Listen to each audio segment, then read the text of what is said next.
Now, I like to make fun of Pat Robertson from time to time.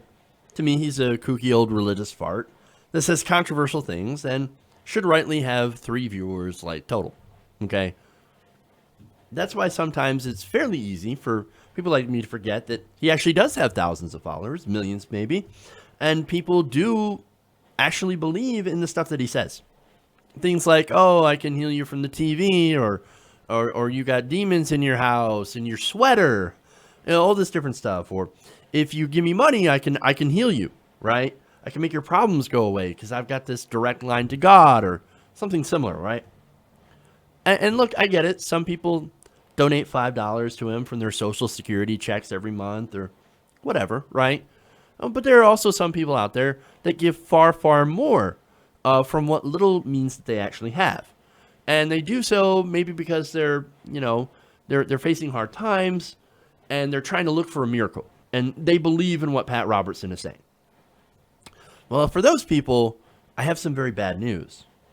And this comes from a former person that was inside the 700 Club, and it shows you a lot about the character of who Pat Robertson really is.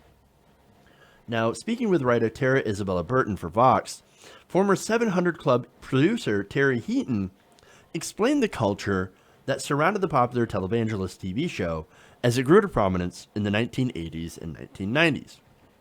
Now, according to this former producer, who had just written a book, The Gospel of the Self, How Jesus Joined the GOP, he had a religious awakening during the period of the 80s and 90s, but that his newfound Christian beliefs did not always jive with the vision of Pat Robertson. Now, Heaton began explaining his reason for writing that book. Now, I find this very interesting. He said, "I wrote the book because I felt I needed to apologize for my role and what we have in front of us today." Now, wait a minute. So the whole purpose was, I felt bad. I mean, I felt like I needed to apologize because I was a part of this thing that we created with Pat Robertson, or that thing being the 700 Club with Pat Robertson. Now, he also said, "I don't necessarily feel guilty about it, but I just want to get on the record that I participated in something that has turned out to be pretty bad." Now, again, what does he mean by that? Participating in something that was really bad. Again, what was really bad is the message that they put out through Pat Robertson through that show. Now, he explains one time in his book when he had a run-in with the host, Robertson, that opened the eyes of what was really important to Robertson. He said, "We had this idea to do a series featuring a guy who always got things wrong, so that Pat could come in afterwards and tell people what to do right." Well, that's an interesting segment. So they developed it, and they said Conceit was the character who always did things wrong so Pat could come out and teach him. The pilot was a guy who was constantly losing money because he was trying to give his way out of debt. So he looked at the Bible where it says, "You receive 100-fold for what you give." And if he was $1,000 in debt, he'd give away $100 to be able to pay off the debt. So let me stop there. That's dumb. Look, I know. The Bible wants you to give to poor people, and I totally agree with that.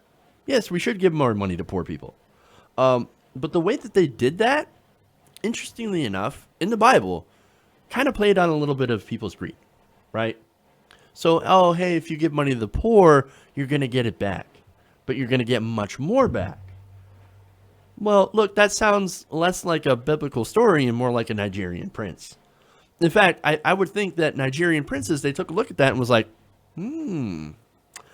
I got an idea for a scam. Now, not to say the overall idea of giving, wealth to poor people is bad. I think it's great. But it just wasn't very well thought out. But hey, you can't expect too much from people who were living 2,000 years ago. Am I right?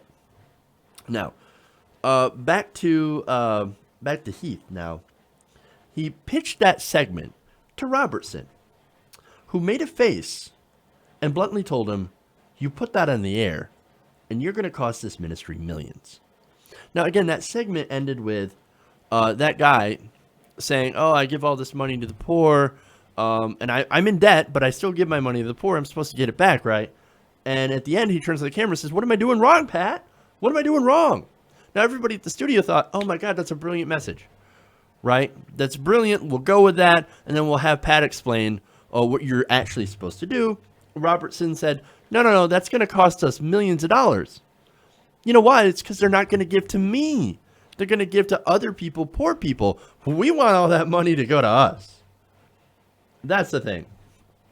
I mean, what do you think we are? A ministry, an actual church? No. Turns out we don't care about the Bible at all. What we care about is getting more and more money. Follow the money, Lebowski. I'm not in this to help you. I'm in this to help me. And of course, since the show was not really about the Bible, well, they ended up having to cover other things. And again, that was an admission that it's not really about what's in the Bible, because he flagrantly ignored that in order to make more money. So to cover up for that, they instead went to, well, you guessed it, sex. They went to sex. Now, he says, quote, it turns out that abortion, gays and lesbians, and birth control, they're all about sex. Sex, more than everything else, scares people who want their children to be safe and to live in a sanctified world. I don't want to overstate that, but it's the truth. And not only did they focus on fear and sex, or fear of sex, or sex and fear, right? They also pushed Republican Party talking points. He said what we gave them was Republican Party politics. We had an explanation for all their fears, and it was the lack of personal responsibility. Big government, people trying to take from you what really belongs to you, which again I think is basically built on fear, and the whole worldview he summed up in 2 words: self-responsibility, self-responsibility, self-responsibility. He said all those things worked very well with the type of Christianity we were preaching. And look what they preached. Happened to work very well with the Republican Party. And it worked very well for certain politicians. And it worked very well for televangelists. But even though it worked well for them and their pocketbooks, it turns out it's not very godly. And they would use certain passages, for example, to push a certain agenda. For example, they would go back to Leviticus and talk about how being gay is a sin. It's a sin to lie with another man the same way that a man would lie with a woman.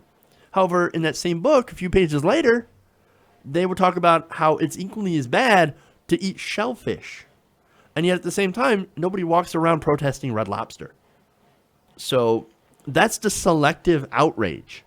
And all those rules, all those old arcane rules, by the way, were supposed to be nullified by the New Testament, the return of Jesus Christ. And speaking of Jesus, right? Jesus had some opinions on current events or things relating to current events that don't exactly jive with the Republican Party's positions on policy. For example, immigration. Jesus teaches you, if you read the Bible, that you treat the immigrant as if it's your neighbor. Or it's easier for, and this will apply to Pat Robertson, it's easier for a rich man to get into heaven than a camel to go through the eye of a needle, which basically means rich people do not get into heaven. It is very, very difficult for them. He also said, if you want to follow me, you need to give up all your possessions to the poor. That's the only way that you can actually follow me. But then, look, here we have multi-million-dollar pastors, Pat Robertson, Joel Osteen, Creflo Dollar. This is the guy who tried to get his flock to buy him a private jet. Let me ask you something. What does God need with a private jet? What does God need with a starship? Okay. Look, these people, they are not Christians. What they're doing is that they're taking advantage of people who are Christians in order to get rich. They're sowing fear of the others, fear of sex, fear of all certain different people, fear of liberals and government, just plain old fear, okay, in order to take advantage of people who happen to be in desperate situations or maybe in desperate situations. If you're a religious person, look, you deserve to know the truth about these charlatans so that you can avoid being suckered in by them. Now, what you do with that truth, well, that's up to you. But there it is. Hey, everybody, thanks for watching this video. If you want to see more like this, please hit the subscribe button below. And if you want to support truly independent progressive media, please consider becoming a patron at patreon.com/TYTNation.